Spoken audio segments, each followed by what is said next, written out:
के लिए दलित कहते हैं कि दलितों के लिए ये करेंगे, दलितों के लिए वो करेंगे। हम दलितों को दिखा करके लोग चुनाव जीतते भी हैं, लेकिन सबसे ज्यादा प्रताड़ित हम दलितों को लोग करते हैं। हम दलितों के लिए कोई जगह नहीं, हम चिल्लाते रहे। देखिए, रेप हो रही है हमारे समाज में, हत्याएं दिन दहाड़े हो रही है। दिख रहा है क्या है, अभी गोली मार दिए लोग, दिख रहा है, अनीस कन्नौजियों को दिन में दिख रहा है, विश्वविद्यालय में दिन में हत्या हुआ। गोरखपुर दिन में 2 बजे दिन को एक बच्ची को मार दिया गया। इस तरह से हत्याएं अभी यही आपके बगल में है, यहाँ पे भूसवल 11 बजे दिन को 18 जनवरी का ही महीना था, 11 बजे दिन को ही गला दबा के मार दिया गया। तो इस तरह से जो घटनाएं हो रही है, कलानी में 4 दरिंदों ने दरिंदगी किया एक नाबालिग बच्ची के साथ। तो ये जो घटनाएं हो रही हैं, तो घटनाएं भी हमारे ही समाज के साथ हो रही हैं। आप अखबार उठा के रोज पढ़ते होंगे, जो भी हमारे साथी, उसमें लिखा जाता है एक दलित बच्ची के साथ हैवानियत। कभी ऐसा लिखा जाता है एक पंडित बच्ची के साथ हैवानियत, एक ठाकुर बच्ची के साथ हैवानियत, जनरल बच्ची के साथ हैवानियत, ऐसा लिखा जाता है। हमें बार-बार प्रताड़ित किया जाता। अगर सोचिए, जो हैवानियत करने वाले लोग हैं, जिस तरह से दूसरे लोगों के साथ, जैसे हम किसी भी बेटी के साथ ऐसा नहीं करते कि किसी भी बेटी के साथ घटना होता है तो सजा मिलना चाहिए। हैदराबाद में प्रियंका रेड्डी केस हुआ था, आप सभी लोगों को पता होगा कि 3-4 दिन के अंदर इनकाउंटर कर दिया गया था। 4-5 थे, वो लड़की को जला दिए थे, उस बेटी के साथ इनकाउंटर हुआ। और मैं उसके बहुत ठीक है, जिसको लगता है बुरा हुआ, मुझे लगता है अच्छा हुआ भाई। किसी की बेटी को आपने इस तरह से हैवानियत करके आप जला के मार दिए, उसके साथ होना चाहिए। लेकिन यही लखीमपुर खीरी में दलित घर की बेटी और माँ के सामने 2 बेटियों को खींच करके दलितों दिन दहाड़े लेके गए और ले जाकर हैवानियत की और आम के पेड़ में लटका दिए, मार के लटका दिए।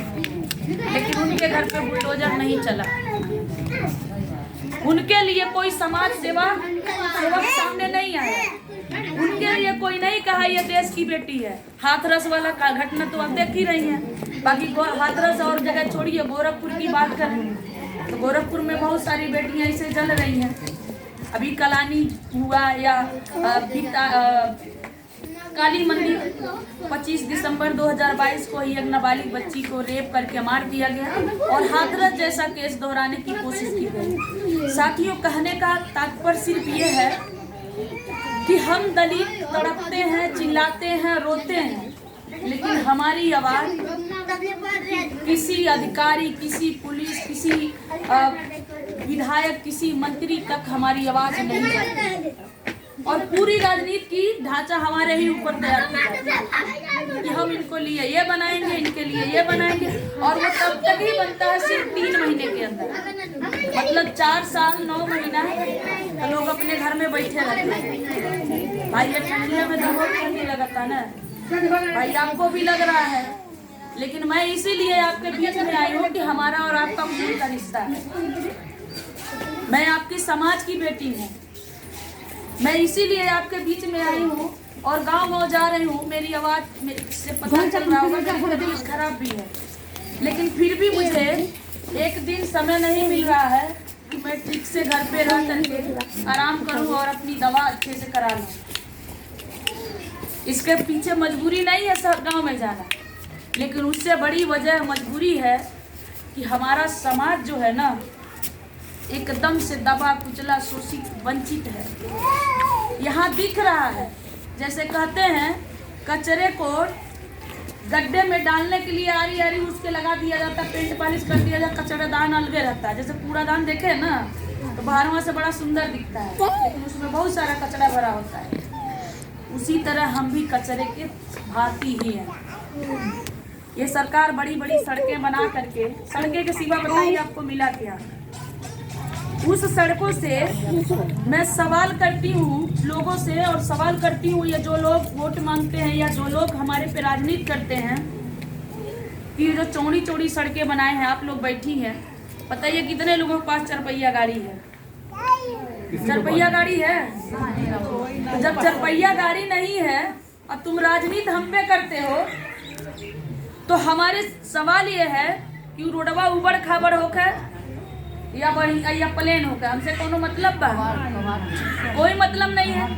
तो साथियों यही लिए 2 मिनट चाची 2 मिनट सुन लीजिए, फिर अभी हम चले जाएंगे। तो हमारे कहने का मतलब यह है कि हमारे ऊपर 10 अक्टूबर को आरोप इसीलिए लगाया गया, FIR इसीलिए किया गया कि मैं आपकी समाज की बेटी हूँ, मैं कोई मिश्रा तिवारी पांडे की बेटी नहीं हूँ।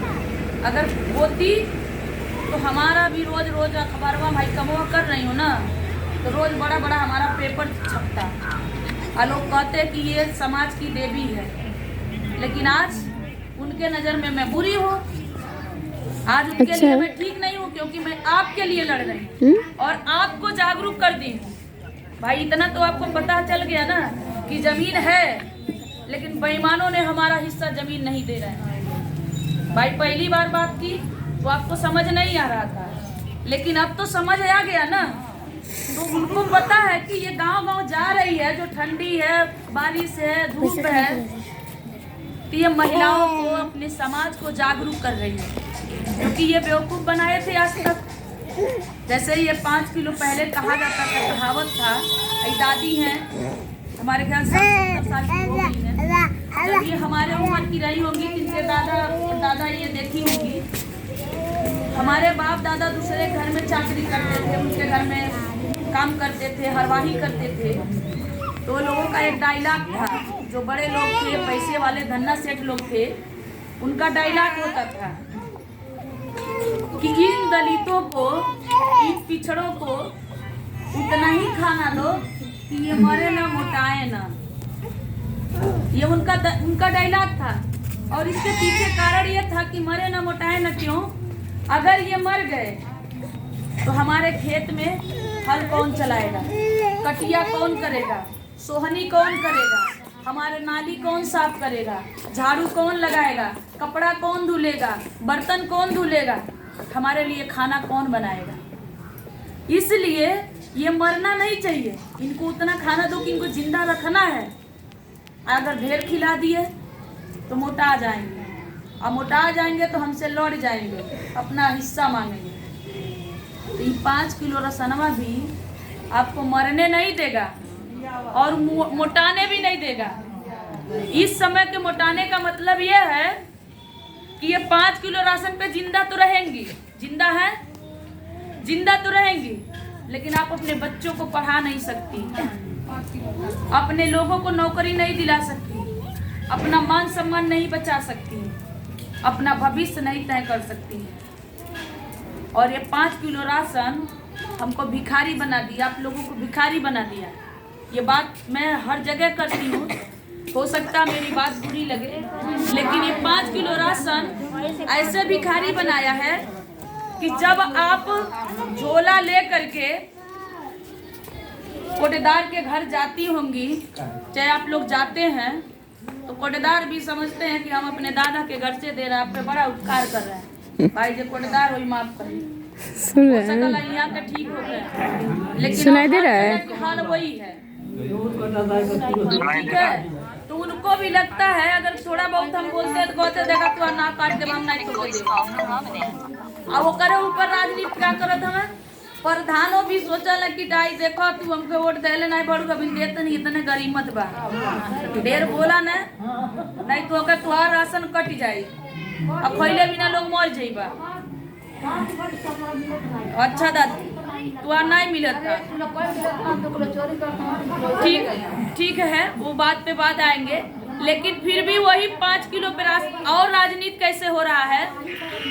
देखिए उस 5 किलो पे, उस 5 किलो पर कोटेदार अपना खौफ जता रहे हैं, प्रधान जी अपना खौफ जता रहे हैं, और उसी 5 किलो राशन पे जो हई चमचवे घूमत हमारे बीजेपी के जवन मतलब नेतावा बन के घूमत